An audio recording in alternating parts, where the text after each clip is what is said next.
Transmitter device activated. Coordinates set for Earth 2. Hey everyone, welcome to the Earth 2 podcast, your weekly exploration of the DC Comics multiverse and the legacy of their Golden Age characters through the Silver and Bronze Ages of comics. I'm Peter Watson. And I'm David Steele. Welcome back. Thank you for joining us for the 2025 Earth 2 podcast review of the year. Woohoo! What kind of year has it been, David? Let's find out. Been an interesting one. I think it's fair to say we've had a good year. I think our reach has maybe extended a little bit this year. Oh, yes. I think a few more folk have found us and stuff, and that's been really good. Yeah, a lot more interesting feedback from people. That's been great. Which is quite nice, because this is our 6th calendar year of releasing episodes. And Gosh. I felt frustrated at a couple of points this year with how far we got, but I think as we sort of go through the list of everything that we've done, I think, all the little diversions and what have you are all sort of like, understandable, because you had an awful lot of work to do and an awful lot of episodes quite early on this year. Yeah, but it was fun. It was fun. So my hope is that next year we can be a bit more laser focused and there won't be the need for as many diversions and sidesteps and such things. Well, at the moment we're in 1976 at the time of recording. Let's see if we can actually get to the end of the 70s. What are the chances? What do you think? Well, I don't know, because there's not very much in 1979 at all. Very little, but okay. 77 and 78, there is quite a lot. And I think we'll make quite good, steady progress the first couple of months of next year. I mean, we only did one JLA-JSA team-up this year. Yes, and that was epic. We'll get to that very soon. And that was ages ago. So, I mean, obviously, as the crow flies, listeners might be anticipating that the next one will be along before too long, and it will be along before too long. We have recording for that started a long time ago. Oh, Shout out Kirby. So, yes, but anyway, we're getting ahead of ourselves. We certainly are. Let's jump back to January 2025. And the first new episode that we had this year was The 1000 Year Separation. That was the three-parter that ran throughout The Flash, which kicked off with The Flash encountering Vandal Savage and Jay Garrick teaming up with him. You had that fantastic cover with Jay knocked out as The Flash is attacking Vandal Savage, who's throwing punches at, is that Green Lantern? Yeah, Hal Jordan. Yes, that was a great cover. I remember Vandal Savage kicking Barry Allen in the crotch. That was funny. Yes. Yeah, it was a whole interesting thing. It ended up being the Reverse Flash trying to steal Iris. Yes, and he used the power of his jazz hands to create seismic waves. That was hilarious. I must have done some summarising for that one. Listeners, this is the thing. Because we have a weekly schedule and because oft times our episodes are quite ambitious, we have very little time to go back and re-listen to episodes. That's one of the reasons why we do the review of the year, is basically to jog our own memories as to what we've actually covered. One thing I've just remembered, actually, looking at the prompt here for this one, is that I had quite a few foreign reprints for this one, and literally like 2 weeks after we released it, I found another one for the first part, and I was so annoyed. That's so David Steele. Almost as annoyed as I was today. Recording this on the 2nd of December. So this was yesterday, sorry. Yesterday, the 1st of December, Peter and I were at work and we were unboxing this week's comic delivery, and as Peter said, it was like I turned into Victor Meldrew because I unboxed the new issue of Venom, and there was another bloody Secret Wars 8 cover homage like weeks after the Muppets one and a couple of weeks after I'd posted them all the ones I'd collected on Instagram. I was raging. And then, of course, I bought it today and etc. But anyway. David, if people want to check out your Instagram, where would they go to see all your homages? My Instagram handle is _Davad, D-A-V-A-D. And if you ask me nicely one day, listeners, I'll explain where Davad comes from if I haven't done so already. Yeah, it was an interesting story, this, because it kind of falls into the ongoing Barry and Iris saga. Mm-hmm. Because I think we did another one tail end of last year that tied in true. as well. So it was quite interesting, this one following so closely behind. That's true. Plus, we had a lovely guest spot from Dr. Fate. That's right, of course. One of his few appearances recently. Yeah. Not much from the Earth 2 Sorcerer Supreme, but he does return later on. But the next one we did was, we're back with the Jack Kirby Sandman. For the Sandman issue 4, Panic in the Dream Stream. And this was great because I think this was the debut of the Nightmare Wizards. So it was. Of course. I think we recorded that one here, didn't we? In mine, yeah. Yes, Because we got a photograph of us with a Saturn issue of Sandman and issue of The Flash, yeah. And I remember doing it and Pete was sort of going, what humming and hawing about which sort of old man wizard voice to do, and did I suggest Billy Connolly or something like that? Well, what happened was I was trying to do new voices, but every voice I did sounded too much like Glob. I was trying to do a Sinister, and it was too much like my Peter Lorre Glob voice. And you said, "Why don't you just do him Scottish?" And of course, his first line I think is, "No, Sandman, that's not what you do." And it worked brilliantly. It was hilarious. So much fun. It was so much fun. It was, immeasurable delight to know that the Nightmare Wizard would return. Aha. Mm-hmm. It was so good doing the Kirby Sandman stuff. I still wish that we got a collection of them. Oh, yeah. Of that series. Uh-huh. It would make sense, especially because we all know there was an unpublished issue, etc. Mm-hmm. Well, originally unpublished issue. And everything that's been done with that version of the character since, that I'm sure we will talk about in further episodes. Oh, we certainly shall. Yes, it was always fun doing those ones. What was next? Yes. Next up, we ditched the Earth 2 podcast, and you took the lead to create the Earth 616 podcast. God, yeah. I mean, this talk about making a rod for my own back. Keep this brief. Listen, I'm a massive fan of the Defenders. It's my favourite Marvel comic series. I mean the proper Defenders, not the Netflix version. Although they did use Daredevil and Luke Cage, which counts because they were proper Defenders. True.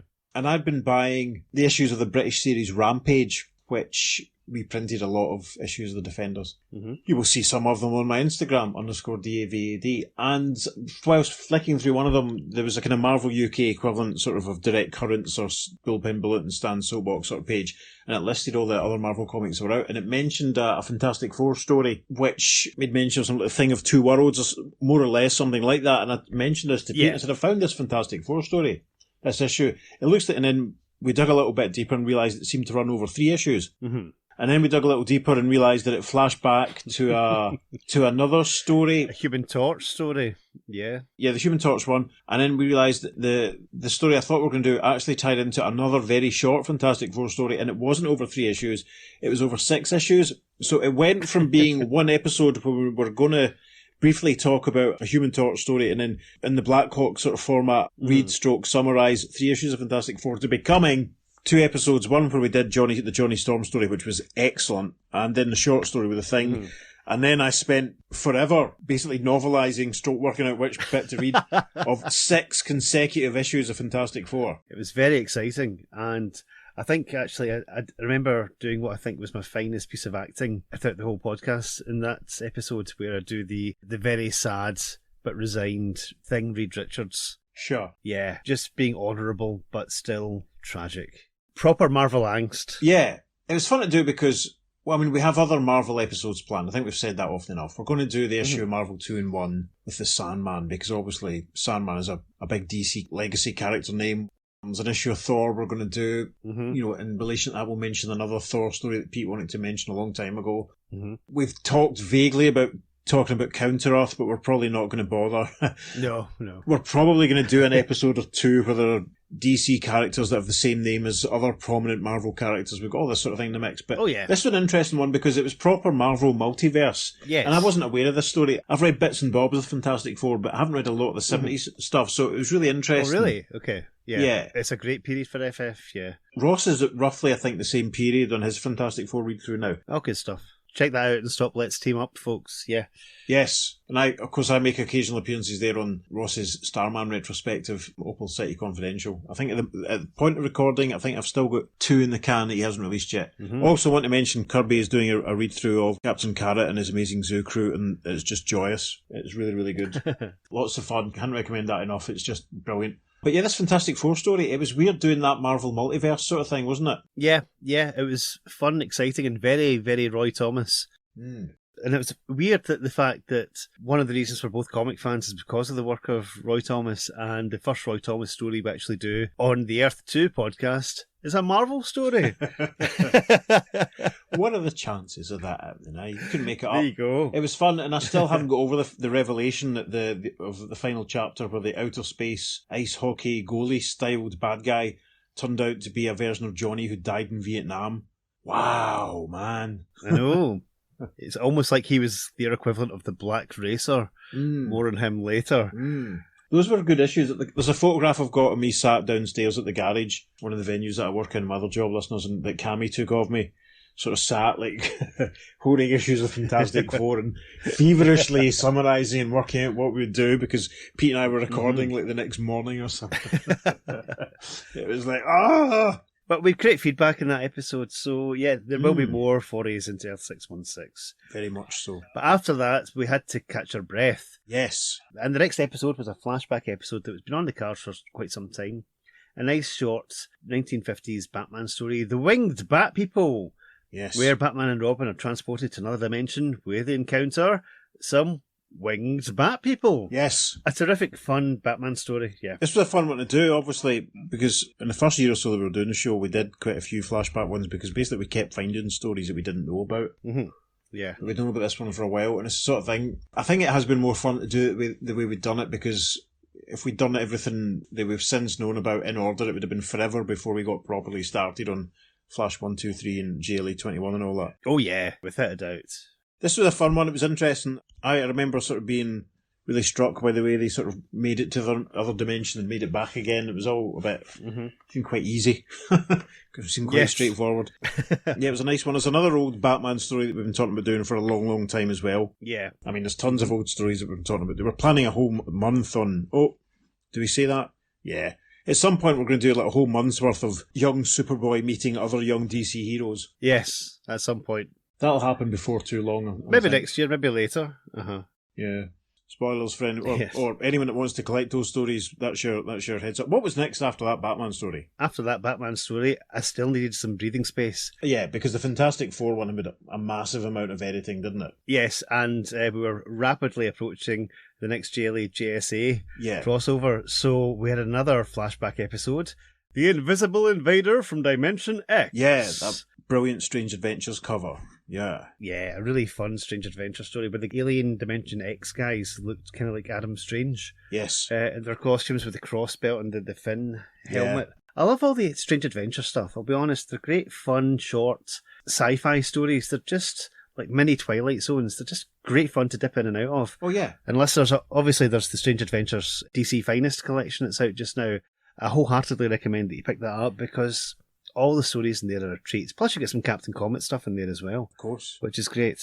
Of course. I mean, I'm a big fan of all the old DC anthology books. I was talking to our pal Hugh yesterday. Hi, Hugh, if you're listening. And I was saying to him, like, because he was telling me how he started collecting Weird War Tales. Ah, yes. And I was saying, I just need 2 issues for a full run of that. I've been collecting it since 1994.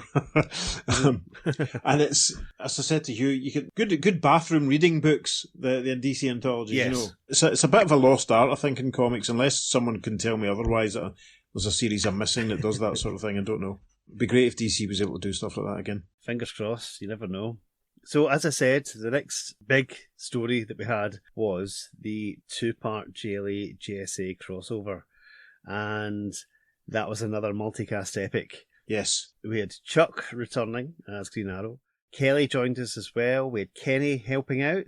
Yep. And Kirby came in as the Flash. Yes. And Jim Beard made his Earth 2 podcast debut as the Earth 2 Robin. JSA Jim. Mm-hmm. Yeah, JSA Jim, who I remember from the DC Comics message boards at the turn of the century and the letters pages and how chuffed Will were for him when he got a story in one of the Secret Files comics, I think it was. It was really nice to get Jim on board. He kind of indicated to us a while before that he was up for it, but the way that the schedule planned out, it takes a while longer to get to the story than we thought, because obviously we had 2 weeks of Fantastic Four and then 2 weeks of flashback episodes to catch our breath.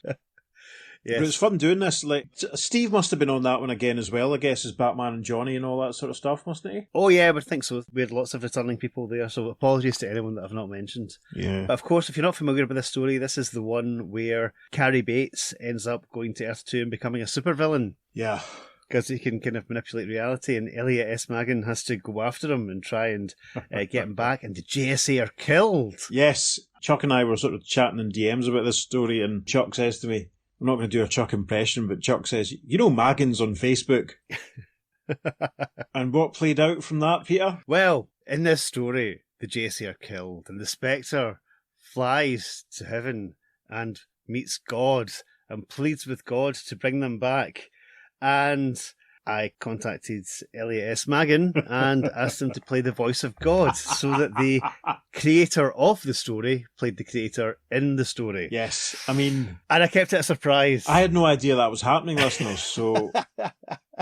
I think Kelly even heard it before me, or Kenny. A few folk had heard it before me. I think like I'd come into work or something and you'd said, have you listened to it yet? And I was like, me not being a morning person, I was like, no, I'm very sorry. Yeah. I think, because I remember Kenny Smith coming into the shop and you sort of saying to him, he hasn't listened to it yet, don't say anything. Yes, that's correct. Because I didn't know that Magan was turning up. And part of me just wishes we'd had time and the foresight or whatever just to ask him to just play himself. It would have been outrageous. It would have been the coup of the century, featuring Elliot S. Magan as Elliot S. Magan. I mean, the fact you got him to play the voice of God is hilarious. The fact that you got him to appear in the story that he wrote is amazing. I mean, I hope he listened to it. I hope he enjoyed it. Yes, he did. Yes, it was terrific fun.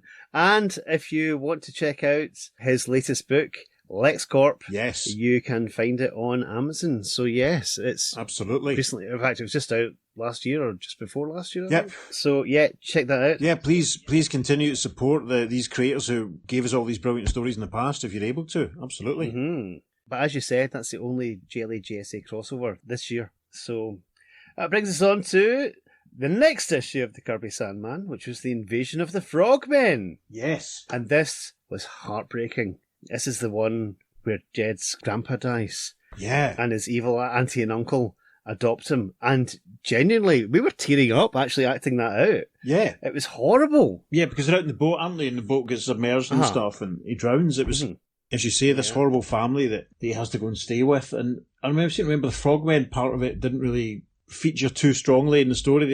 It felt a bit rushed at the end. They were only in the last few pages, basically. Yeah. Or not too much of the second half of the story. It was really interesting because it really was quite a big sort of narrative progression, quite a big narrative change, and it was quite interesting that they would do that sort of midstream, as it were. Yes. But it just added a whole different dynamic to the Sandman stories and to Jed's story. Because bearing in mind, Jed's been like the co-star of all these Sandman stories, apart from one issue where he's not in it at all. And it's a different youngster that the Sandman's like helping out. Yeah. Which is a bit bizarre. But we both love these stories and we both find it fascinating watching the progression of them. And as I said, we are looking forward to covering more Sandman in the future. Very much so. The next episode was actually another flashback, but it was also a precursor to the episode after that. Yes. Because it was a Plastic Man flashback. Plastic Man in the fourth dimension. Yeah. And this was hilarious because you had an evil counterfeiter who discovered a way to go to another dimension. And, of course. And he just used it as a base to make counterfeit money. Because obviously, what else are you going to use the fourth dimension for? I can't think It's of anything. hilarious. Yeah, but it was a really fun throwback Plastic Man story, and that one was in the public domain, folks. So you can find that in Comic Book Plus. It's from Plastic Man issue 39, the Quality comic series. So if you want to read that fully, you can check it out there, or just look at our photo album that I put up on Facebook, because the entire story's there, because it's public domain. I seem to remember I was really impressed that I managed to find a foreign reprint of that one. I was really chuffed. Oh, yeah, great stuff. Not much else in the way of bonus content that week for the socials. You know, you do an amazing job of finding these foreign reprints and tracking all these things down for bonus content. I don't think you're lauded enough for that, sir, so well done. Thank you, dear. It's a hobby. It's spilled over into me collecting foreign reprints in real life, like I was saying about collecting other versions of the Defenders, etc. I've just got to hold it up for the benefit of Peter and for our YouTube viewers. There we are. I got this nice Italian Defenders the other day. Oh, excellent. The Italian reprint of A Piece of Eternity is missing, or Una parte de eternità separatia. And did you know, listeners, that the Italian for the Defenders is the Defenders? Oh, it's not, though. Was it not? It said that at the top. Yeah, no, but I also have from earlier on in the past, I have quite a few issues of I Difensore. I Difensore. Yeah. Excellent. I love that. That's El cool. Segreto dello Scorpione. Listeners, check out my Instagram for lots of foreign editions of issues of the Defenders. One day we'll do an entire episode in Italian. Perhaps we'll do that. Yeah. On the Earth 616 podcast. Maybe the, what's Italian for Earth 2 podcast? Le podcast de la Earth 2. I don't know. Apologies to our That's Italian. Spanish. Apologies to our Italian listeners for my horrendous racial stereotyping.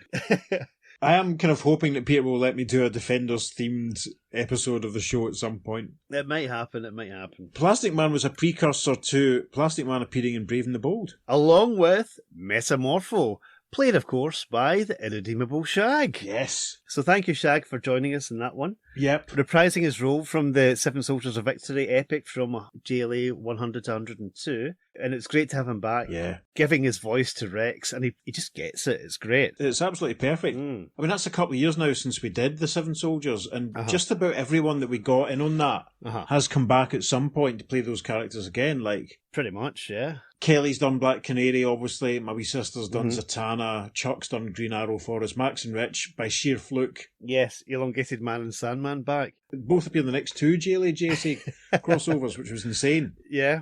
And of course, Brandon has come back, and I think he did the Star Spangled Kid for us again, but he's become our kind of default Superman now, which is good. Yes. It was cool sort of having Shag back. I hope that our listeners like this aspect of sort of continuity of voices. Yes. We certainly do. Very much so, as my old biology teacher used to say. Yes. Before we remember what was next, my favourite aspect of that story again was Metamorpho forming a tape recorder out of his head. Yes, in the back of his neck, yes. That was insane. I've got this thing about heroes forming tape recorders out of nowhere, as Steve will attest. But yeah, so what was next after that? Well, it was quite appropriate that we had Shag as a guest on that one, because it was Shag that invited us to take part in the big podcast crossover this year. And that was JS April.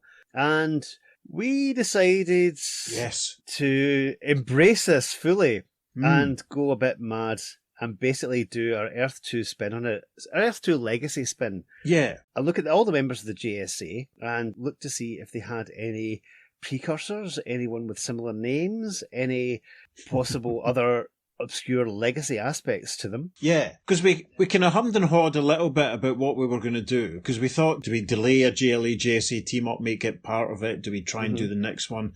Do we just do a recap of all the stuff that we've done with the JSA? And then we just said, initially we were just going to do one episode, because we'd found a couple of stories, and we could just do this. Yeah. We can do the spin on the legacy aspect, but then, of course, Peter doesn't like doing things by halves. No, I like to give myself the most difficult job in the world.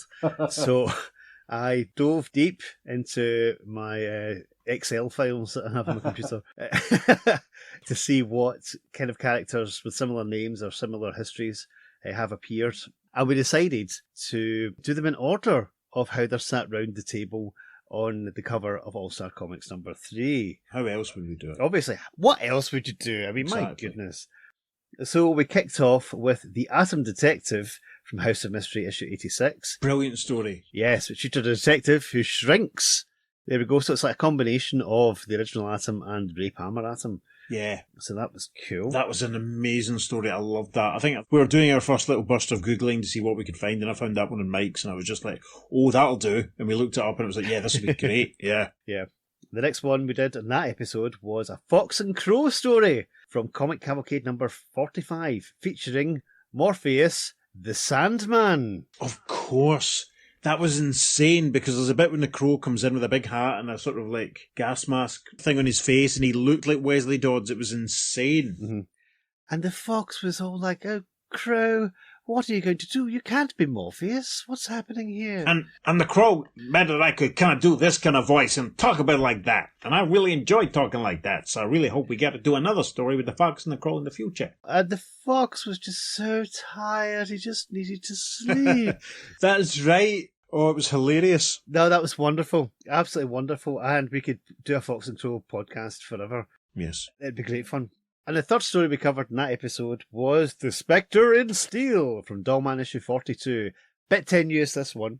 It's only really because it had the title The Spectre in it. Yeah. Although there is a ghost that appears at the end of the story. But it was a cracker though, wasn't it? Oh, it was a great story, yeah. Like some of the other quality comic stories we've done, it was so full of murders and violent death. It was really quite, whoa. It's the sort of thing, if you were a kid and reading it, you would have read those pages again and again and again. It was quite almost traumatizing. Yeah.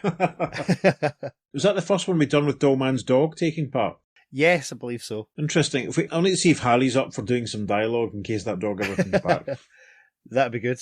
Then we went on to our second GS April episode, I should actually say these were all called I Can't Believe It's Not the JSA, as a tribute to I Can't Believe It's Not the Justice League. I couldn't resist. Anyway, that was a very last minute idea to come up with that as an overarching title. We realised here that all these stories might become a bit bland if we're doing everything. So we actually got some guests on to help us out. So the first story with this was an homage to The Flash and also slightly Starman. Yes, tenuous much. Because Steve, Brandon and Kelly joined us for Jockey Olsen Rides Star Flash from Jimmy Olsen number 6. Yes. Steve obviously back as Jimmy, Brandon as Superman, and Kelly as Lois, was it? Yeah, Kelly did Lois. That's right. I know that Kelly's a big fan of the Christopher Reeve movies, and she's a huge fan of Margot Kidder, so it was quite fun to get her to voice Lois. I remember Brandon did 2 takes. He sent us through his audio, listeners. He did 2 takes. One which was just kind of regular, sort of, not a particularly stylized sort of Superman, but then he did one where he went for full sort of Silver Age Superman as a dick, sort of, and Yes. I was in tears. I was laughing so hard listening to it, and I sent it to Steve so that he could hear it, so that he could match his Jimmy performance. And it was just like, listening to it, it killed me. It was so funny because Brandon was just relishing doing just this. Now, Jimmy, Yeah. you shouldn't really be eating that burger. You should be having 2 slices of lettuce instead. That sort of thing. Yeah. The bit when Soups is, I remember Steve saying this, the bit when Soups is like throwing food out the window. And, That's right. And Jimmy's just sort of sat there. But Brandon just, how he did it without laughing, I've no idea. It was glorious. And it was a result of that one. It was like, right, yeah, Brandon's going to have to be Superman all the time now. No one else is going to have to be able to do Superman. If we do, big stories, it was joyous. And I think Kells is quite chuffed to have a tiny cameo. That was good. Kelly has started her own podcast this year, listeners. She's lived in France for quite a long time now, and she's started a new podcast called the Metro Stop Podcast, which is the history of the Paris metro system, one station at a time. And it's very, very interesting. Episodes are quite bite-sized compared to ours, so, please do consider tuning in and giving it a shot. I'm sure Kells would appreciate your support. There we are. And the next JSA around the table was Hawkman. So I'd found a story called The Human Hawks from Captain Marvel Adventures issue 143, starring the Big Red Cheese himself. That was a really fun story as well, with this race of Hawkmen that lived up a mountain that Cap encountered. And yeah, it was quite fun. There was this strange scientist explorer guy in it as well. Yeah. It's really good to do a Captain Marvel Golden Age story. Yeah. Terrific fun, and they're just a joy to read. You can see sometimes why he was more popular than Superman at some point. Yeah, they're very much their own thing. Mm-hmm. There's not really anything else quite like them. My Hawkman period of interest is quite laser sharp and quite focused really just to the 80s and 90s. I'm not an expert by any stretch, but it was interesting. We haven't got to Infinity Incorporated yet, but they kind of reminded me of Northwind. Yes, absolutely. I seem to remember, but we'll talk more about him in a few years, I'm sure. We'll get there. What was the final story in that episode? Was the other Captain Marvel, the MF Enterprises Captain Marvel. We went to issue 2 of that because the next person round the table was Dr. Fate. Yes. So, of course, we went to the French Dr. Fate. The French Dr. Fate, with no disrespect to any French listeners. Yeah, because when we did our big read, I had to read and summarise all of the MF Enterprises. I didn't have to, but I did. We did an episode a few years ago now on the MF Enterprises Captain Marvel, and it was mind-blowing. And we've said often enough that there were so many characters in it that shared names with DC, characters. It would have been fun to have done more with them. So this was the perfect opportunity to do one of the stories featuring Dr. Fate. A Dr. Fate completely unlike. Imagine Dr. Fate, listeners, played by Bruce Forsyth, but with a huge moustache. And a ridiculous French accent. A ridiculous French accent. That was our second I Can't Believe It's Not the JSA. What was next? Yes, we're halfway through. Part 3 kicks off with the debut of the Golden Age Green Lantern Corps. Yes, one of the greatest Peter Watson conceits of the year. There was an advert put out for Green Lantern to help this Explorers Club, and lots of phony Green Lanterns turned up, all with like gleaming power rings that they'd obviously bought out of a toy shop. And we kind of like hypothesized that this was the Earth 2 equivalent of the Green Lantern Corps. There's no evidence to say it's not. I remember, I can't remember who it was that was speaking to. I think it might have been the aforementioned Mr. Matthews. It might have been Shag when I was talking to him at one point, and he was sort of saying that he hadn't actually heard, because there was sort of the volume of J.S. April stuff he had to get through, and I remember him sort of saying, so yeah, the Golden Age really Green Lantern Corps, and I didn't have the heart to tell him. Yeah, it's not a bunch of aliens and different coloured people wearing Alan Scott's uniform, but can you imagine Kilowog in a version of Alan Scott's uniform? I'm imagining it right now. Yeah. My goodness.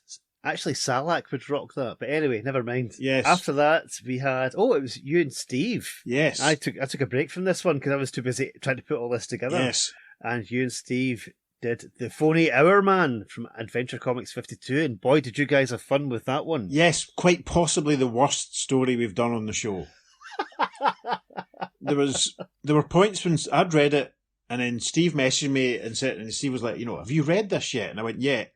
And Steve was like, trying to be tactful, right? And trying not to offend me because he knows how much I love Our Man. Uh-huh. And Steve sort of saying, it's not quite the best story, is it? And I was like, mate, it's horrendous, it's terrible. So Steve was so relieved that because he was kind of worried I was going to be upset if he said he didn't think it was up to much. It was I can't remember, someone pointed out after the event that the Our Man with the gun in the splash panel was probably a throw forward to the bad guy version, and that hadn't occurred to us at the time. I can't remember who it was that pointed that out. I don't know if it was Martin or if it was Chuck or Ross. I can't remember. Yeah. But there were points in the narrative, and Steve and I were just going, right, is this what's happening, or is this what's happening? We think it might be this because this is what happens next, and it was just terrible. The thing is, with stories like that, you can understand why Our Man as a feature was cancelled so early, because it was just chronic. Yes. With no disrespect to Bernard Bailey or anything, And listeners, of course, one of the reasons why David and Steve did that episode was because I had to catch up with editing, and I had to listen to them debate all this and then edit most of it out.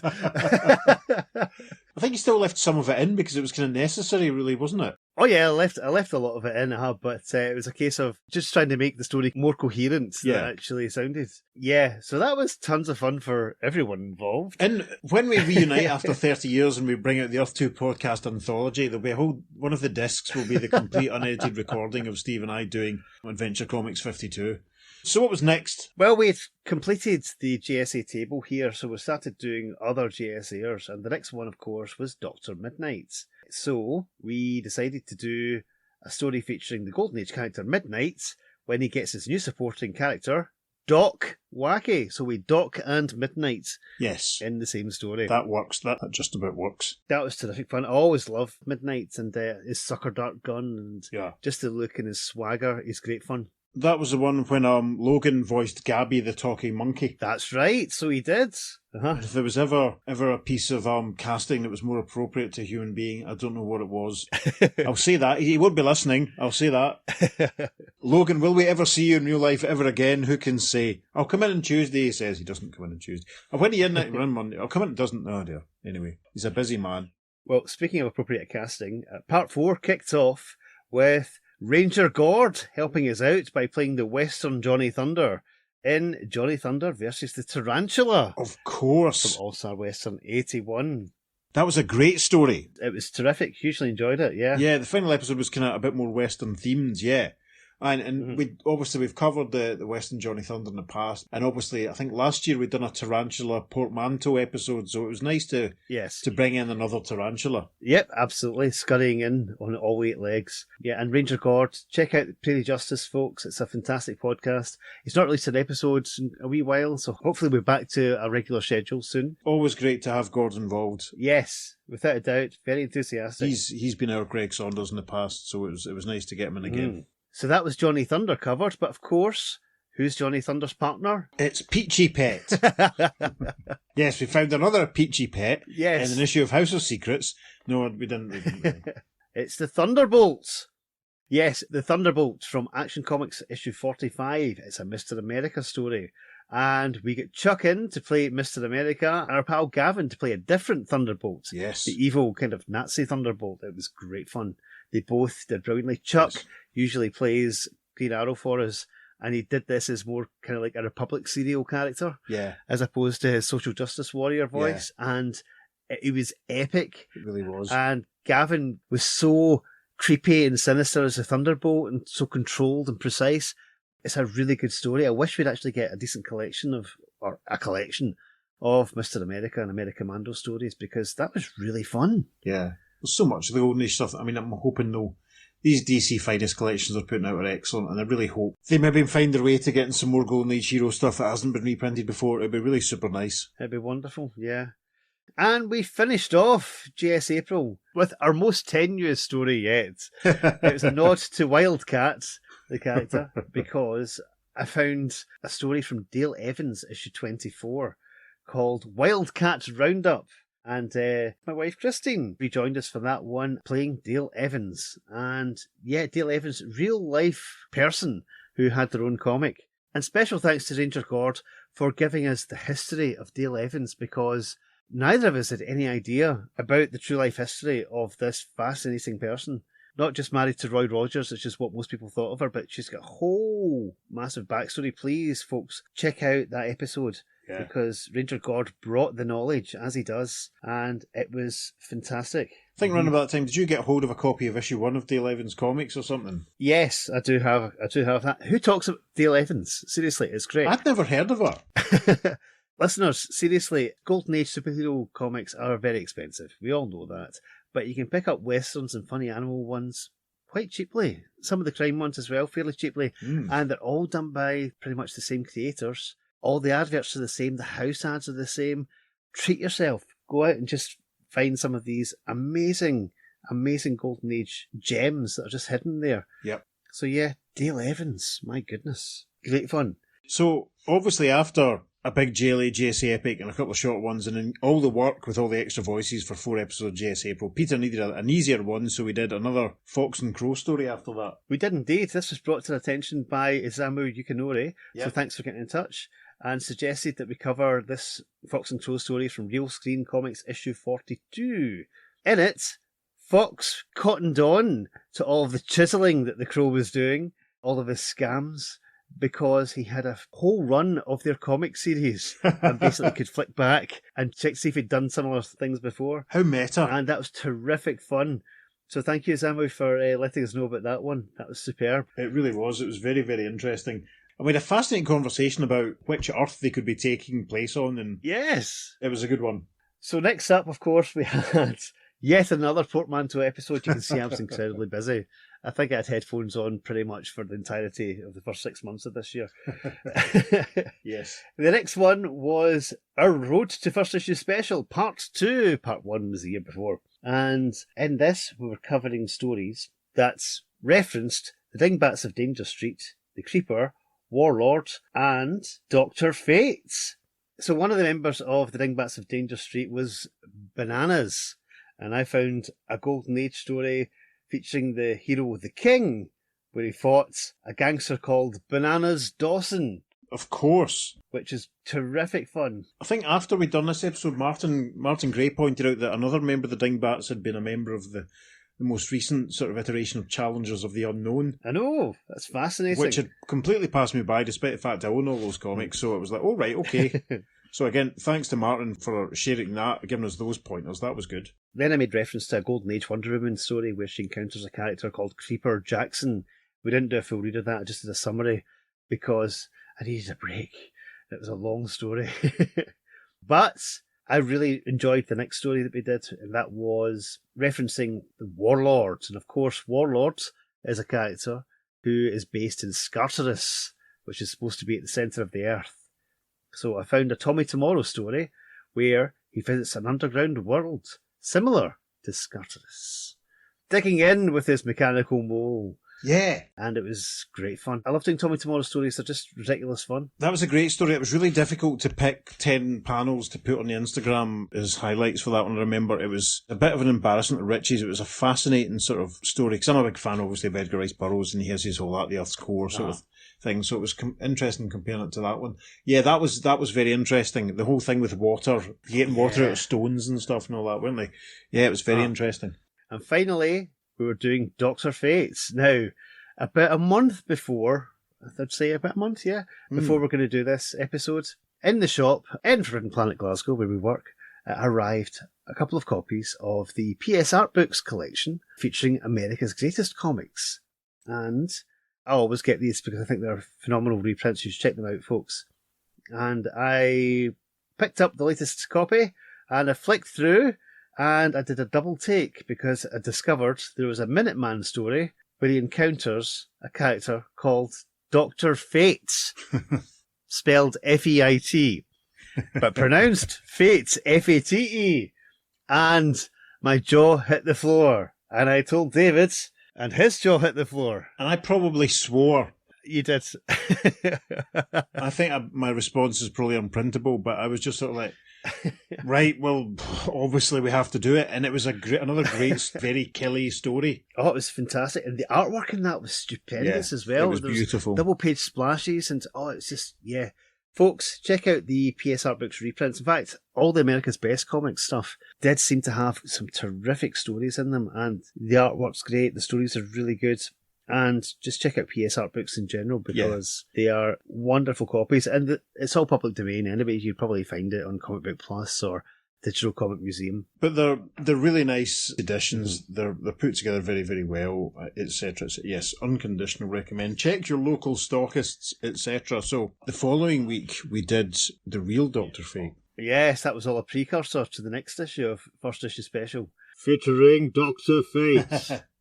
Yes, Kent Nelson meets Walt Simonson, and we finally get the Ankh symbology that has stayed with him ever since. Yep. It's not on the cover because Joe Kubert did the cover, but inside it's Ankhs all the way. Yeah. So thank you, Walt Simonson, for adding that to his repertoire. I think, as I said at the time, for the Wonder Wizard, things would never be the same. Mm-hmm. Out of the issues of First Issue Special that we did, this is probably out of the ones that we read. Mm-hmm. If I'm being honest, as much as I enjoyed the Manhunter one, this was probably my favourite because it was a lot more self-contained. Sure. It didn't finish in a cliffhanger. And as I think, as we said at the time, it operated really well as a pilot episode in a way for what a 70s Dr. Fate series would be like. And I loved this one. Mm-hmm. And the sliding timeline in it as well made it seem as if it was almost like an Earth 1 version. Yeah. Because it didn't reference the fact that this all happened and he had a career in the 40s and everything. It was very strange. Yeah, there was no reference made to the JSA at all in it, and we kind of speculated that this was a new continuity altogether, or maybe, as Pete said, there may be an Earth 1 version or something, but it was glorious. Listeners, the entirety of First Issue Special was collected in a DC hardcover a few years ago. If you've never read them, they're amazing. Yeah. Some really, really interesting stuff. Never not interesting, as I like to say. Yes. After that, we were back with the Sandman and Dr. Spider. Of course. Yes, Sandman's foe returned in the plot to destroy Washington, D.C. Take a drink, listeners, for there was a full moon on the cover. There certainly was, yeah. And yeah, that was the final printed issue of the Sandman series from the 70s. Yeah. And it was glorious fun. Yep. And Dr. Spider, as I say, is absolutely hideous looking as a character. Yeah, kind of cross between Dr. Octopus and Davros and Mojo. Yeah, Mojo and Shockhair Peter and all that sort of stuff. Yeah. The next one was one that I'd been looking forward to, and I say this occasionally, this was one I've been looking forward to since we first started talking about doing the podcast. I'm really glad we got to it. Yes. Throughout the show, we've been doing all of Wildcat's appearances in The Brave and the Bold, and a lot of the debate has been, which Earth is this taking place on anyway? Yes. And we are convinced, and the next couple of issues of All-Star Comics that we do will absolutely reaffirm this for me. We are convinced that there were two Wildcats. There was an Earth 1, there was an Earth 2 Wildcat, and this one really cements that theory, doesn't it? It certainly does, because Wildcat teams up with the Creeper, who's most definitely an Earth 1 character. Yeah. And it was a terrific tale. Did we say this was an issue 2 of Super Team Family? I'm not sure if we did, but yes. That's no, what I don't it was think we from. did, but yes, Super Team Family issue 2, and Super Team Family is another great series. It kind of like went through several iterations because they had some reprint stuff, they had some original stuff, and yeah, I just wish they had a proper big cover of Wildcat and the Creeper. Well, I found the original art online, remember, and I shared it on the socials. Yeah, no, but I mean, I wish they'd had it for the cover of this. Oh, I see, right. Yes. I was hoping that Brian Schufel would have coloured it for us, but he didn't. No pressure, Brian, I'm not bitter. So yes, that was terrific fun. Showdown in San Lorenzo. After that, we went back to Wildcat's Brave and Bold cohort, Batman, and another Brave and Bold issue, and it's Batman and Sergeant Rock in Small War of the Super Rifles. Yes. And this is a phenomenal comic that is totally impossible to put on any earth, really. It's its own thing. It is written and conceived as a comic to be enjoyed as a comic and doesn't make any sense of continuity because Jim Aparo and Bob Haney and Murray Boltinoff all appear in it as themselves. That's right. We had a couple of helpers on this one, obviously. Mm-hmm. Ross voiced Bob Haney, and aside from Use the Wonder Wizard, it might be the casting of the year. Certainly, with no disrespect to anything else he'd done for us, Ross inhabited Bob Haney like nothing else. It was phenomenal. Yeah. And I think we got Steve to voice Murray, didn't he? Was that what we did? Yes, Steve was back to give us a hand. Yes, that was good. Yeah. Much appreciated, folks. But yeah, this was wondrous. If you've never read this story, please check it out.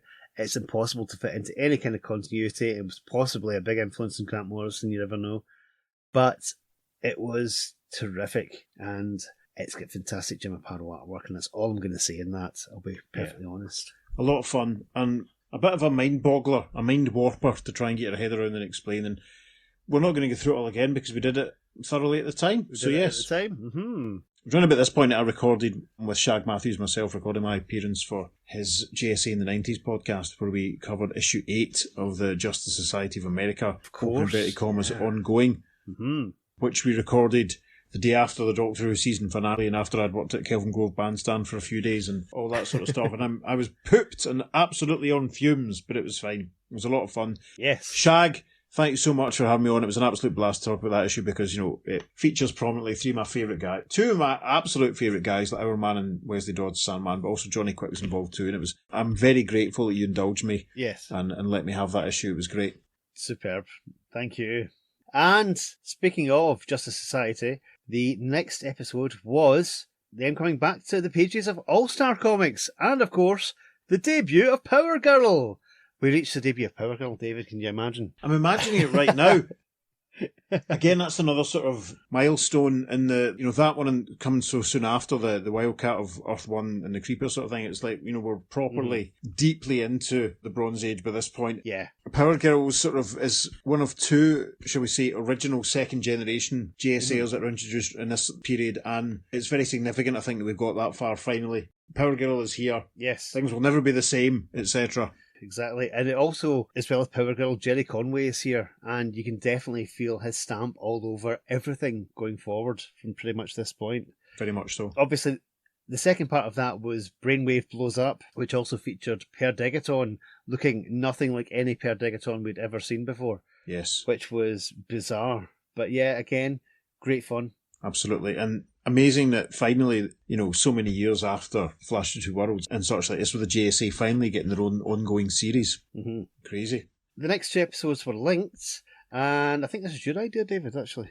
Yeah, because I kind of thought, because it's not, what we're doing in our exploration of the pre-crisis DC universe, it's not just the different multiverse universes and other versions of Earth, but there's the different futures that are sort of shown and represented. So you've got the Kamandi future, the Legion future, etc., etc. And because Kamandi issue 29 featured Superman's uniform, we thought this is worth doing as a sort of throw forward aspect. And we actually weren't paying attention. We missed it in its original place in the schedule, but then I'd already mentioned, or Peter, one of us had suggested doing the Superman story that we did the following week from Supes issue 295, because we knew that tied in. So Peter, the idea, we just held Kamandi 29 over and did them as a yeah, two-parter, pretty much, yeah. It was very, very interesting. Very, very interesting. And we'd already done Kamandi's appearance in Brave and the Bold, and Kamandi will return, it is safe to say. He certainly shall. And of course we got Christine and Steve to voice Lois and Jimmy for us in the Superman story, so thanks again, guys, for helping us out.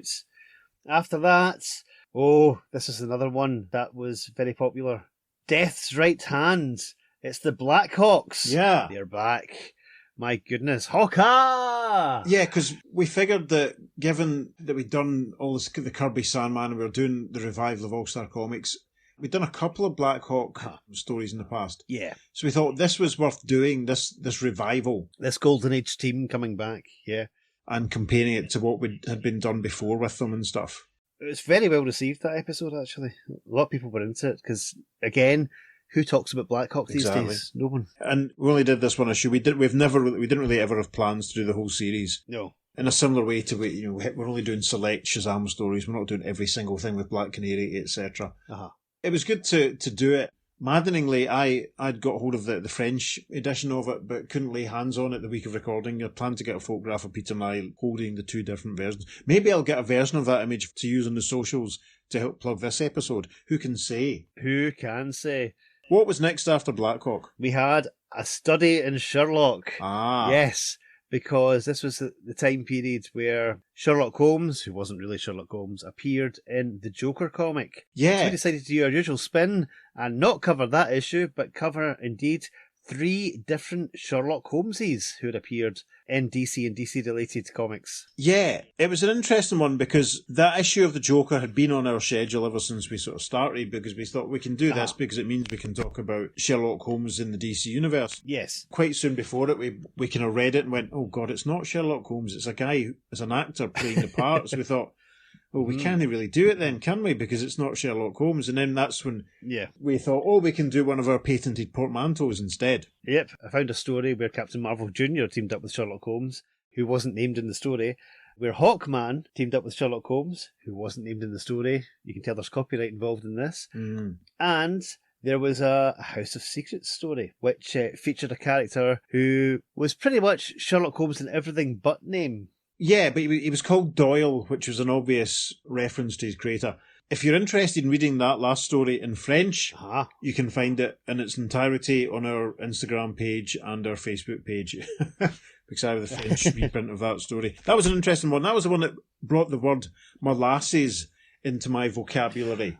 Of course, yes. The one with the molasses or the one with the dead dog. It was an interesting... The Freddy story was very interesting. If Logan had been available, we would have nailed him down and got him to do all of Freddy's lines, but he wasn't, so we couldn't. I think we were both quite tired at this point, weren't we? Oh, yes. And I needed a bit more breathing space, so I put out an omnibus episode of Crisis on Earth X, the first appearance of the Freedom Fighters as a team from their JLA-JSA crossover from the previous year, because the week after that was their debut in their own title, The Freedom Fighters. And we had Steve and Christine help us out with that as well. Steve came back as Uncle Sam. Yep. Always grateful when you're able to do that for us. Hopefully you will get to do Uncle Sam again for us before too long. And then after that, it was very interesting doing the Freedom Fighters ongoing book. We will get back to them before too long, listeners, but after we did issue 1, we followed up by doing issues 2 and 3, and I really didn't like issue 3. Yeah, I thought it was quite as big a problem with it, but it was horrendous, but I still found it quite entertaining. Yeah. So after that, it was the one episode of the Earth 2 podcast that I have not appeared on. So it was. Because, again, we were both a little kind of frazzled, to use a word that Peter often uses, because we'd done so many portmanteau and big deal episodes quite close together, so Pete wanted an easy one. A nice short one. And I don't do the editing, so I couldn't argue. But I felt that this was maybe one we could have done post-crisis, but I can't argue with the boss. Well, the main villain of the Freedom Fighters is a character called the Silver Ghost. And there's a character called the Silver Ghost who appeared in Detective Comics 1027 in a story by Grant Morrison and Chris Burnham. And I pitched this to David saying, look, let's do a Silver Ghost episode. And you said, but Silver Ghost wasn't really a Golden Age character. Yes. I'm not too keen, but I'm not stopping you from doing it. Yeah. So I said, all right, okay. Yeah, that was it. I mean, in a way, we both kind of have a veto sort of thing Yes. on this, but we both kind of tend to, if the other has a strong reason for wanting to do one, we both kind of... My feeling for this was, I'll have a week off then. And you got a few folk to help you out. I did indeed. So Kenny came back to give me a hand. Chuck did a wonderful job on it as well. And it was the Earth 2 podcast debut of Paul Ken playing voice on radio, giving out the baseball scores. Yes. Paul Ken, check out his DC special cast, folks. It's really good. I think his January episode is going to be a belter from what I've heard. Oh, really? Why might that be? Oh, someone whose voice is familiar to you might be appearing on it. Interesting. I can't wait to hear it. Oh, don't worry, we'll share that when it's out. But yeah, this was great fun. Also, because it was a nice short story, I decided to put a bit more sound effects and things in it to try and give it a bit more atmosphere. Because it was just me talking for a change. So, yeah, great fun. And, of course, it's a Grant Morrison story. We're going to do very few Grant Morrison stories, and we're both big fans. Yeah. And Chris Burnham's art in this is amazing. I don't know if we'll ever do any other Grant stories, to be honest. The thing that struck me about it was there was a really nice page where you saw like the Crimson and lots of other similarly garbed guys, and there was a whole mess of bad guys that looked like Dick Tracy villains. It was great. It was very interesting experience for me. And I had no idea what Peter was doing with it, so I had no idea who the guest voices were going to be and who was going to pop up. As I always say, normally I do all the talking and Peter does all the work, so it was nice to have one where I didn't do any of the talking, and I'm sure the listeners probably felt the same. And there was one thing, in fact, there were two things that I forgot to mention on that episode. One was I loved the bit where the Silver Ghost is imagining a future rogues gallery, and they're all called things like No Face, Mr. Face, and Dr. Face. Yes. It sounds very Dick Tracy characters, as you said there. And also, Dr. Face sounds a bit like Dr. Fate. And I wonder if that was a small reference as well that Grant chucked in. I don't know. I think it might just be, it sounds like Dick Tracy characters, and this is very much that sort of character. And I love that story. It's great. It's a fun throwaway, but you can tell Grant was having a whale of a time writing it. And it leads into the events of Detective Comics 27, if you haven't heard the episode. And it's a terrific story. Please check out either Detective Comics 1027 or just take 20 minutes out of your day and listen to that episode, because it's a very short episode, but it's fun. And I'm very glad we did it. I'm sorry, very glad I did it. But that brings us on to another interesting experiment. The City of Shifting Sand from 4-Star Spectacular. Yeah, this was the first of two stories that we've done this year. The second one obviously been very recently. I'd originally published the Golden Age story featuring the Golden Age Flash, was redrawn for a modern audience, and a fun thing that we've done on the socials and print, not quite before and after, but original versions and modern versions to compare and contrast them. Mm-hmm. I'm not sure which story I like the best. I think the one we've done more recently was maybe a bit more interesting just by the way it was structured and the way it was narrated, but this was and in some ways quite a generic sci-fi story, but it was interesting because, arguably it was another type of Sandmen. Yeah, it's great fun. So that was an interesting experiment. As I said, we will mention the second one later on. After that, we had our final Road to First Issue special, Part 3. There we go. And in this, we were covering stories referencing The Outsiders, Codename Assassin, and The New Gods. So we did the story where Batman and Robin battled the Outsider. Yes. Who was actually Alfred the Butler, back from the dead as an evil, calcified, super powerful villain. That was a terrific story. That was fascinating. Mm-hmm. My Batman knowledge isn't that massive, so it was really interesting to do this one, and obviously even just stuff like how many of the stories were reprinted quite close together in other books and stuff. Mm-hmm. It was definitely, very, very interesting. And it also featured Aunt Harriet in the story, which is fascinating because a lot of people think that she was a creation of the TV series, but she wasn't. She was in the comics like a couple of years before. Yeah. So it was good to bust that myth, so that was fun. Yeah. After that, I did a summary of a Plastic Man story where he encounters a bad guy whose code name is The Assassin. See what I did there? Yes, I do. It was a fun story where Plastic Man actually takes on the identity of the assassin, not realising that there's actually someone called The Assassin who looks like how he's disguised. And it's very, very 60s Plastic Man silly, which is great. Yeah. Then I thought, how are we going to do the New Gods? And I thought, let's pick one New God in particular, because listeners, I found a Golden Age Mr. Miracle. Listeners, I think this was another occasion when I swore at him. Not a DC character, published by Hollyoake. Now, as people who have read the new Golden Age special that was out a couple of years ago, there was reference to Thaddeus Brown, who was the Mr. Miracle before Scott Free, and he was called the Golden Age Mr. Miracle, but this is actually a proper Mr. Miracle from the Golden Age. Thaddeus Brown first appeared in 1970. So this is a proper Golden Age Mr. Miracle, and the story was fascinating because it's kind of like a combination of Mr. Terrific and the Spectre, really. Yeah, it was really interesting because, Guy throwing himself off a bridge, Guy gets ridiculous god-level powers. Mm-hmm. I seem to remember we don't even get the character's real name. No, we don't. He's a complete cipher. Yeah. And he literally appeared in 2 comics, and then he had a comic called Mr. Miracle Comics, but it just used a splash page from one of his stories as the cover, and he doesn't actually feature in it. And listeners, I own that comic, and I was a bit disappointed that Mr. Miracle didn't feature in the story. Yeah. But it's great. Hope it wasn't too expensive. No, it was money well spent. It was great. Yeah, because we talked about how We wonder if Jeff Johns had known about this version of the character and how cool it would have been if Yeah. he'd used them in his last JSA run, the one that took 300 years to publish. Well, the character is public domain, so folks, well, actually, DC have obviously got the trademark on the name, I would imagine. Yeah. So the character himself is available for anyone to use, but you probably have to use a different name. It'd be very interesting to see him being used again. Yes, I'd love it. It'd be great. So that was the final Road to first issue special episode that we did, but the following week, Steve came back to join me as we did first issue special, issue 12, with the debut of the Blue Starman, Michael. Hey folks, believe it or not, we've had a bit of a technical hiccup and we lost a section of the audio, but fortunately, David and I are together again and we're recording this insert for you so you don't miss out on any of the review of the year. Yes, that's good, isn't it? Technical difficulties have been few and far between. You can probably tell by the difference in my voice that Yes. this has been recorded sometime later. I have the lurgy. But yes, first issue special, number 12. Steve and I did this together, which was fun because we got to talk about how we became pals, which was basically as a result of reading Starman and posting on the DC Comics message boards on the Starman page in particular. It was your very own secret origin story. You might say I like that, yeah. Yes, you might that say was great that. fun.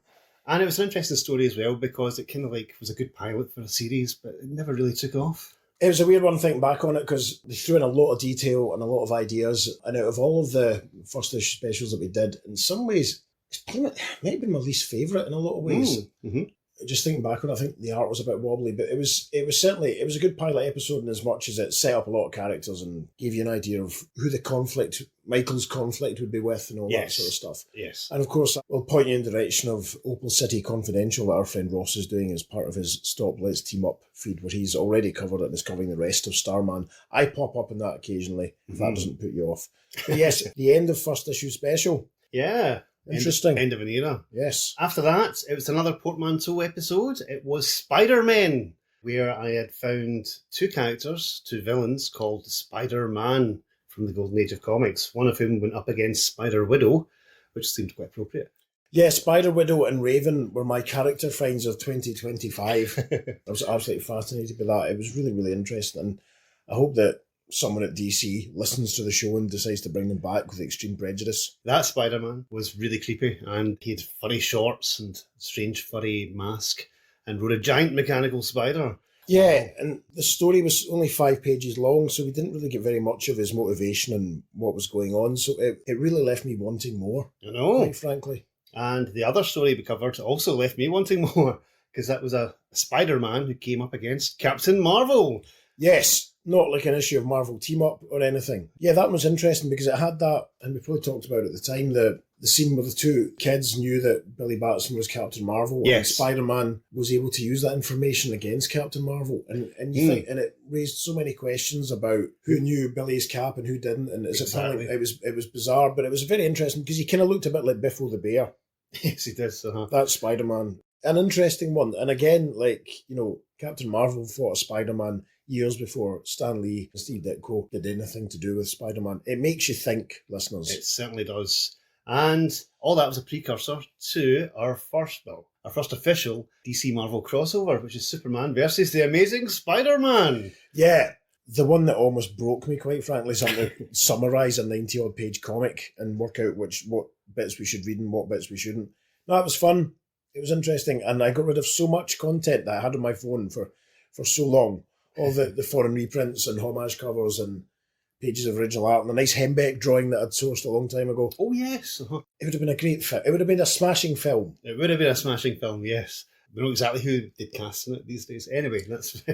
Yeah, I mean, it was a really, really interesting one to do just because, I think we said this at the time, that all the regulars were just captured perfectly. Yeah. It never felt like Mhm. too DC or too Marvel. It was right down the middle, and it was really, really enjoyable. Yes, and of course, the interesting story about the artwork for that issue. Please go back and check out the episode if you didn't know about that. And I believe there's a facsimile reprint coming quite soon. There certainly is. Which I don't think we knew at the time we recorded. No, we did not. It's only recently been announced. Yeah. They're doing lots of facsimiles of the DC Marvel crossovers, so stay tuned. Yes, so buy them, listeners, if you want to read along with the show. It'll be very interesting because obviously there's rumblings. There's been the recent Batman and Deadpool crossovers, so hopefully we'll get some more. They've been great fun. It's been really good stories and all of those.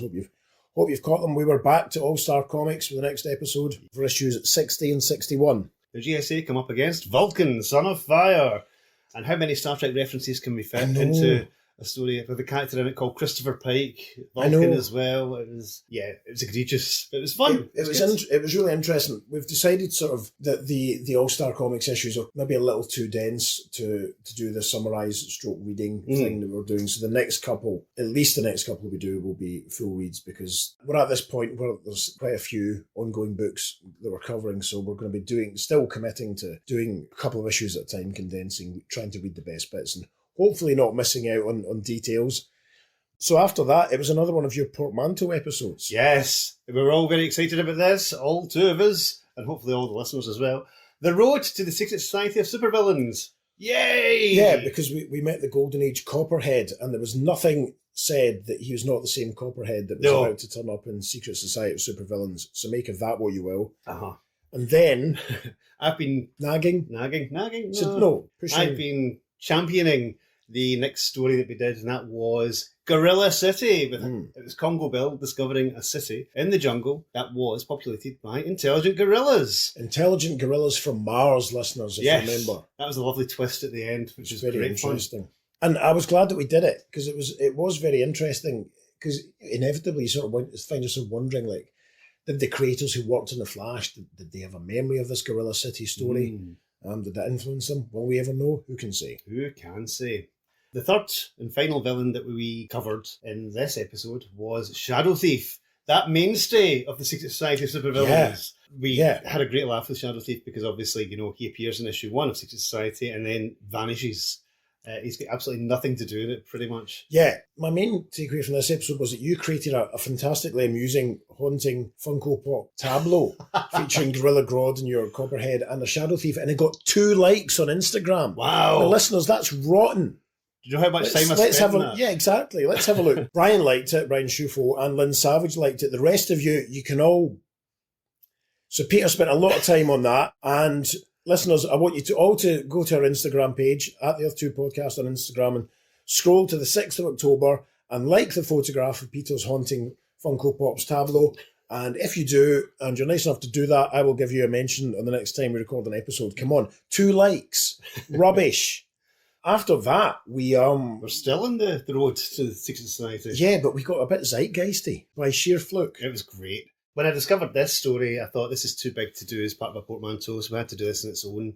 It's Sinestro, the boy fiend, a Charlton character, and he was kind of like the Earth 4 version of Mr. Terrific, because he was all for fair play, but he thought that the heroes had the upper hand against the villains, so he worked on behalf of the villains, which is quite fun.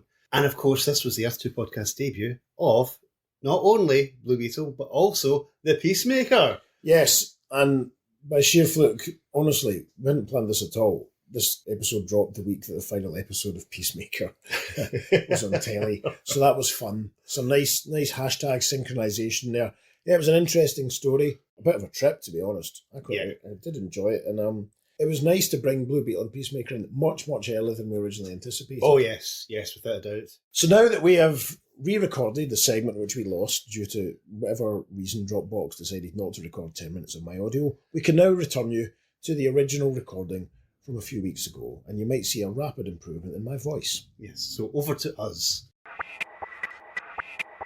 And that led us to the Secret Society. Oh wait, no it didn't, because there was a failed attempt to launch Secret Society, because issue 1 was written, drawn, not yet coloured, and Carmen Infantino saw it and said, that's not good enough, boys, start again. And it was shelved, and they did rewrite issue 1, but the original issue 1 was printed in Amazing World of DC Comics number 11. And we covered that, and it was fascinating seeing the differences between this and the actual published issue 1. Yeah, and now that we've kind of done the first 5 issues at this point, it's interesting to sort of just reflect on much of the mystery of the first couple of issues is, right, who's in charge, who's bankrolling us, what's going on here, and it's revealed that it's Darkseid, however you want to pronounce it. But of course, in this original version, they bring him up straight away. Mm-hmm. I imagine that's one of the things that Carmine probably sort of thought was like, you're giving away your big bad too early. Yeah. You could get a couple of issues of build-up out of this, etc. Mm. And you had Clayface in the original one as well, who never shows up in Secret Society at all. So that was an interesting combo. Captain Cold still played a big role. Star Sapphire was there. I mean, you still had some of the mainstays of the society. And Manhunter basically with the same role that he has once the series goes to series rather than this unbroadcast pilot. Yeah, very true. The Unearthly Child Take One, I think was described at the time. Very apt, sir. Very apt. It was nice to finally get onto the actual series. Yes, and after that we had The Unearthly Child Take Two. Yes. Or Attend or Die, issue 1, published issue 1 of Secret Society. And this was far superior. It was fantastic. Yeah. I really enjoyed this issue, and I think it's a great standalone story as it is. There's no real debate to it, you're right. It's 100 Yeah. times better. I mean, I liked the unpublished version. It was a lot of fun, but it was a good thing that they had another go. Yes, without a doubt. And thanks to Christine for joining us to voice Star Sapphire for us for the Secret Society. That's hugely appreciated. Of course. Helps break up our voices. Yep. After that, we were back for the final Batman Wildcat team-up in Brave and Bold, Dead Man's Quadrangle, where we had the Earth 2 podcast debut of Iron Fist. Yes! Didn't see that coming. This was another one of those comics I'd owned for decades and had never read until we actually came to do it, and it was like, what? Yes, I think, did we even have a tweet where we said the debut of the Earth 1 Iron Fist? No one could debate us, quite frankly.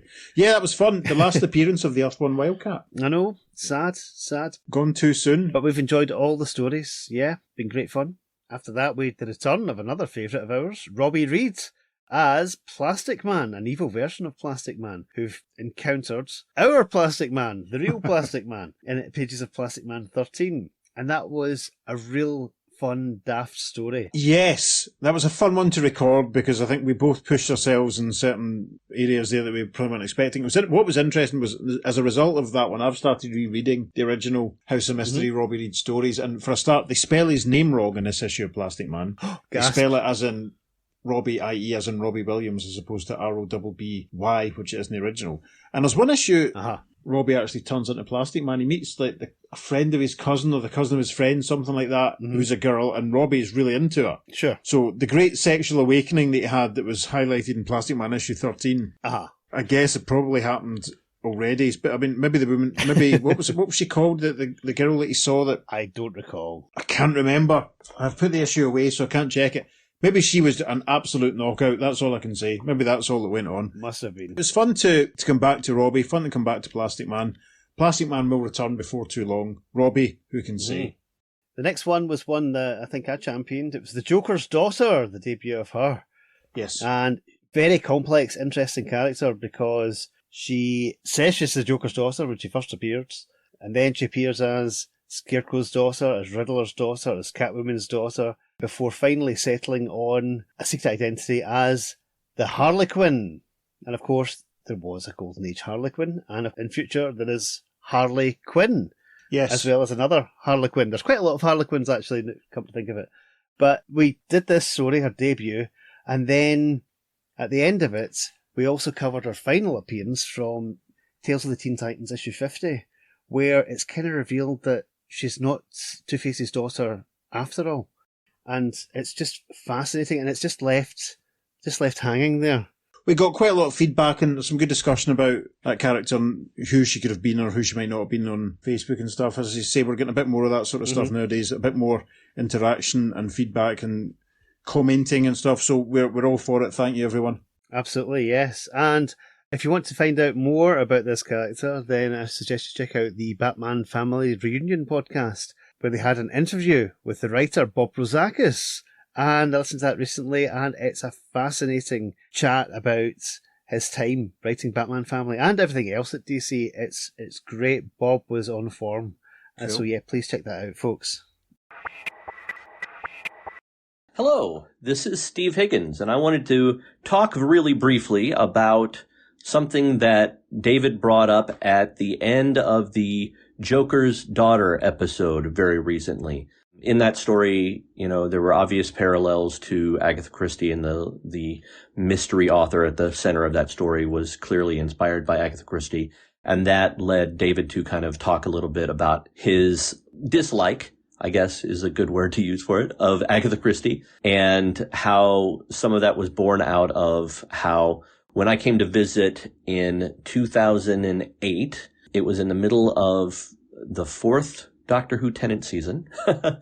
And in between, when The Unicorn and the Wasp had aired and when the rest of the season was going to air, when I came to visit, it was in March. And both of us had kind of been inspired by The Unicorn and the Wasp to maybe think about checking out some Agatha Christie. And while I was over there visiting, we went to like a secondhand bookshop somewhere. And I found a copy of The Murder of Roger Ackroyd. I'm like, oh, this is perfect. I'll buy this and I'll read it on my flight home. In that episode, David talked about that experience and how he read the book and felt cheated and didn't like it at all. And it kind of turned him off of Agatha Christie altogether. And I had the exact opposite reaction. I read that book, The Murder of Roger Ackroyd, on my flight home. And when I got to the ending, I thought it was so clever. It took me by such surprise. I never saw it coming. But as the second that it was revealed, I was like, oh, this is so obvious. How did I not see this coming? And I laughed out loud on a plane full of strangers at how much the book delighted me, how thrilled I was that it had fooled me and I had not seen that ending for that book coming. And it then spurred me on to become an Agatha Christie fan. And I've read a number of her books and she always fools me and it's amazing. And I love her work. They're light reads. They're very fun. Some of them are much stronger than others. And I think Murder of Roger Ackroyd is her best.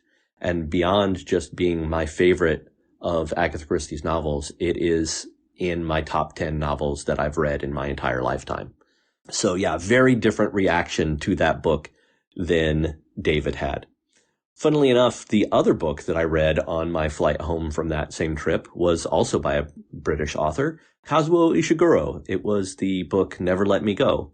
And that book, too, made me have a very emotional reaction on my flight home, except it brought me to tears in front of a bunch of strangers on a plane. And it, too, is now amongst my top 10 books of all time. Just a little fun little side note. But yeah, big Agatha Christie fan. And it's because I read The Murder of Roger Ackroyd, and it was brilliant, if you ask me. One of the best books I've ever read. After that, it was another comic that I've been looking forward to doing since we started the show, issue 301 of Superman, featuring Solomon Grundy. Winning on a Monday. Yay. Devin, who I mentioned in it, who works for the Crash Test Dummies, did say he would give it a listen, so we might be able to find out if this was the issue that inspired Brad to write Superman's song. You never know. We'll see what happens. You never know. But it was fun to do that one. And listeners, please bear in mind, if you remember, this issue finished with Grundy, the original Grundy, who had transported himself to Earth 1, being left on the moon of Earth 1 by Superman. So bear that in mind, where Grundy was last seen. Yes. Please bear that in mind, because it's going to be very relevant very soon. Yes. And of course, that was the first Jose Luis Garcia Lopez, praise be his name, story that we'd covered. Of course. And it was spectacular. It really was. It was lush. That was one where I'd found quite a lot of foreign reprints of. And it was quite amusing because before I'd posted the foreign reprints across the socials, everyone and his mother was jumping on and saying, this was reprinted in that UK Superman annual. And I'm like, I know! Stop preempting my posts. Yes, stop torpedoing my imminent bonus content. After that, we had the second redrawn story from All Flash 22, Deal Me From the Bottom. Yes. Which was Rico Rival redrew this one. And I think Steve told me is it Gin Rummy? Is that what it's called? Gin Rummy, yes. That he'd wiped the floor with me playing when he was over in 2017. Yeah, this was the one with the Golden Age Flash and all the card games and stuff. It was very interesting. And there was some online comment about our pronunciation of certain words. And it's like, well, yeah, whatever. That's how we pronounce things over here. There you go. It's not like we invented the language or anything. That's fine.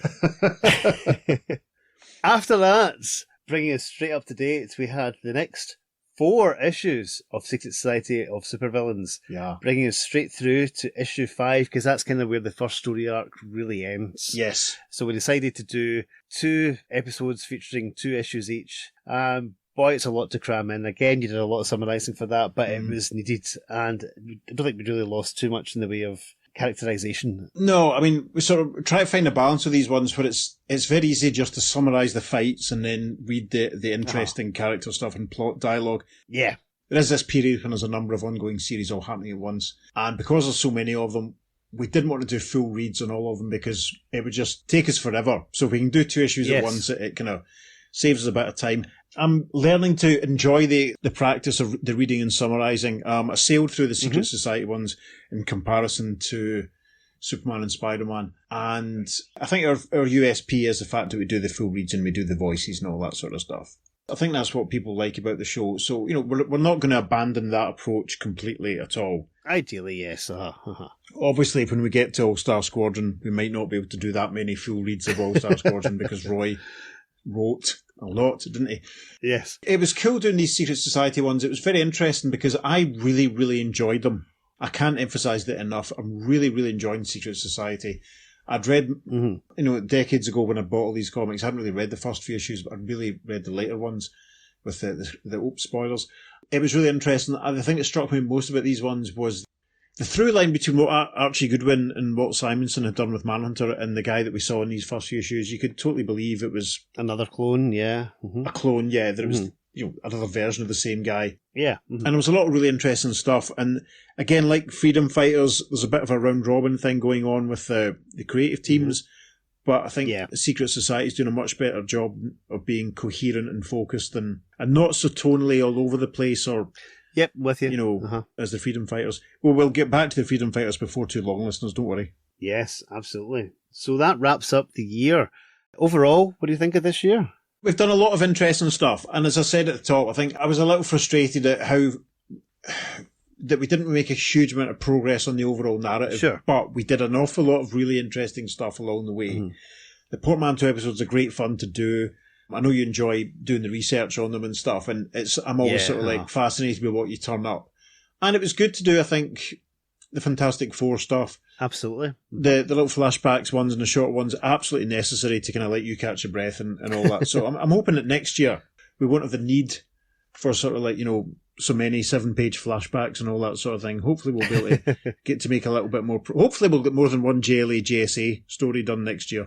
Well, that's true, although we do have a big one coming up. Yes. Very, very big one. It's going to be very exciting.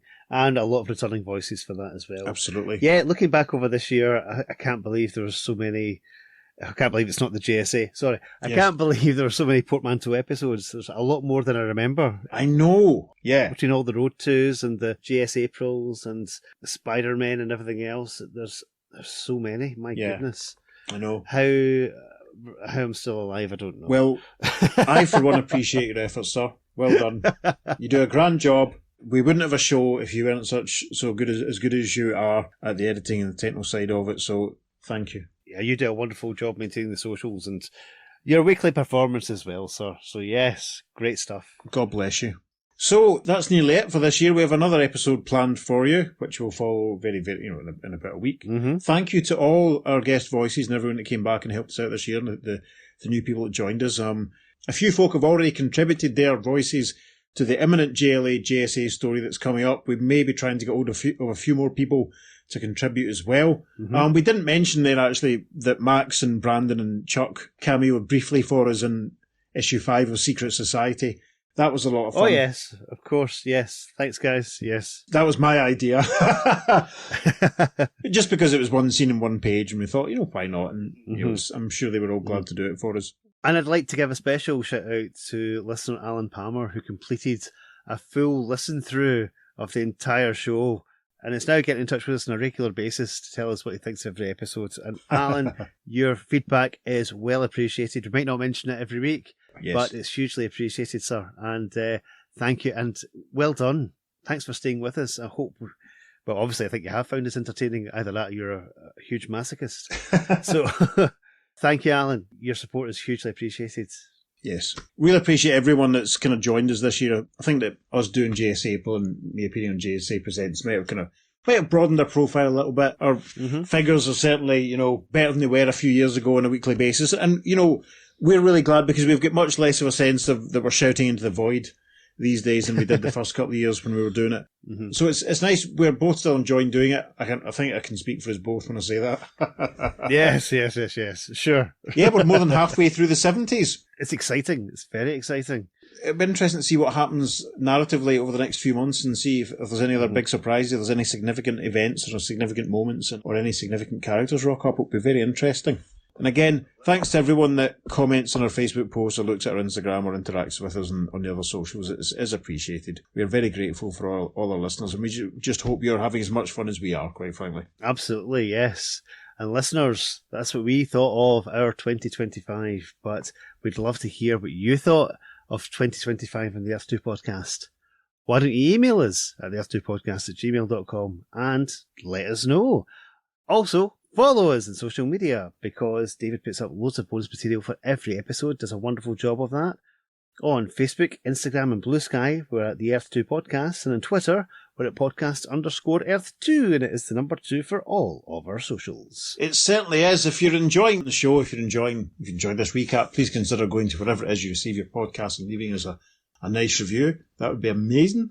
Or you could consider going to our coffee page and buying Peter the price of a Christmas beverage. Gasp. And all that sort of thing. A mulled wine. Yes, that would do. I'll have one of those little bottles of wine that you get for £2 out of Tesco, listeners, if you're offering. So yeah, we will be back next week with a seasonal episode. Then we will take a week off, and then we'll return with something very interesting indeed. Actually, it must be said. Oh yes. You will not believe it, listeners. On that bombshell. Have a wonderful festive season, folks. Yes. And that's a goodbye from me. And it's a goodbye from him. We'll see you soon on the Earth 2 podcast. Transmatter Cube activated. Return coordinates set for Earth Prime.